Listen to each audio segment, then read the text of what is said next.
Hi, I'm Annie with Bright Star Massage. I offer barefoot massage in Eugene, Oregon, and I also offer virtual video coaching across several time zones. You can check out my website and contact info in the description. I have been thinking about the idea of attracting, not chasing, mostly as it applies to marketing, but this also applies to relationships. In 2019, I purchased a training program to learn how to use Facebook advertising in my businesses. There were a lot of things I hated about this method of advertising. What pissed me off the most is that it actually did work to get lots and lots of clients into my office. The reason I hated it was because, well, Facebook keeps changing their policies and rules, so that's really a pain in the ass to keep up with. It's also expensive. But what really pissed me off about it was that it was cheesy and salesy and completely inauthentic. And it had that kind of vibe of chasing clients, casting a wide net, coming from an energy of desperation. So the guy who teaches this program was insistent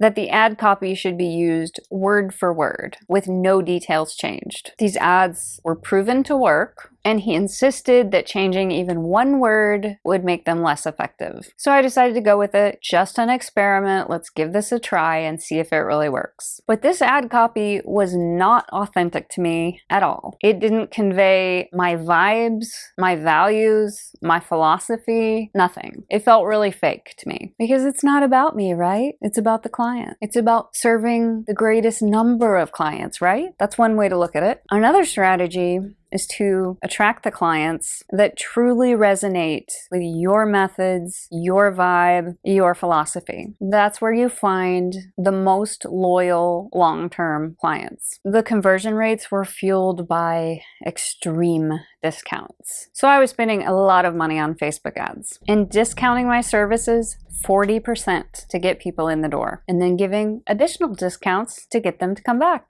because these are people who are attracted to discounts. So the way to get them to come back again is to give them more discounts. The whole thing was inappropriate because at that point I had 15 years experience, and with the discounts I was charging rates that were less than inexperienced therapists who were just right out of school. So my prices were well below the industry standard. I decided to trust the process, and I hoped that if I did this for a little while, I would just see a really high volume of clients and naturally sift through those and find the ones that really resonated and the ones that were loyal and would come back. And that did happen. I did get a few clients from this. A certain percentage came back, but it was a small percentage. When I dropped that method of advertising and allowed people to find me organically, a much higher number of them converted. The people who find me come across my website or my online presence, and they are drawn to my energy, my philosophy, my technique. They're attracted to me specifically, not just the bargain basement price. The other way of casting a really wide net with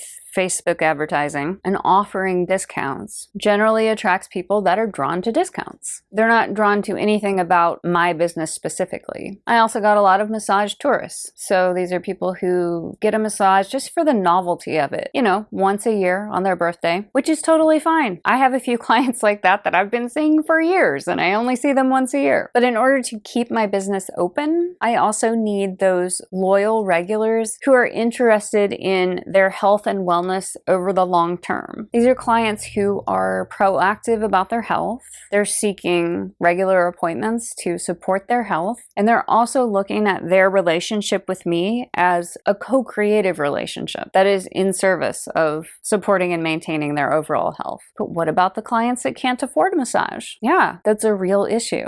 I want massage to be accessible to those people as well, and that's why I do take a small percentage of them. But if my entire practice was filled with those kinds of clients, I wouldn't be able to pay my bills. And if I can't pay my bills, then I can't help anyone. So I have a certain number of original clients that I've been seeing for well over 10 years. And these clients are typically retired and on a fixed income. And I've never raised my rates for these clients. And they also understand understand that tipping is not expected at all. All my clients know that tipping is not expected, but with these clients who are on a regular schedule of maintenance, they've been told very explicitly, because I want you to be able to have this service regularly so that you can be healthy as you're moving into your old age. And I really appreciate those long-term relationships with those clients, so I don't raise my rate on them. And I can do that for a certain percentage of my clientele, but I can't do that for the entire clientele because it just wouldn't be feasible. But this principle of authenticity being the best practice extends to more than just marketing. This extends to relationships and even YouTube channels. There's a reason for the old adage, just be yourself. It's the most efficient way to attract the right friends and partners for you. If you're fake, you just attract the wrong people. It's that simple. I met my partner over 14 years ago at the dog park when I was just minding my own business. I was just doing me, and then I met my partner. There was no setup, there was no agenda, just two people going about their business and bumping into each other. When you are authentically yourself,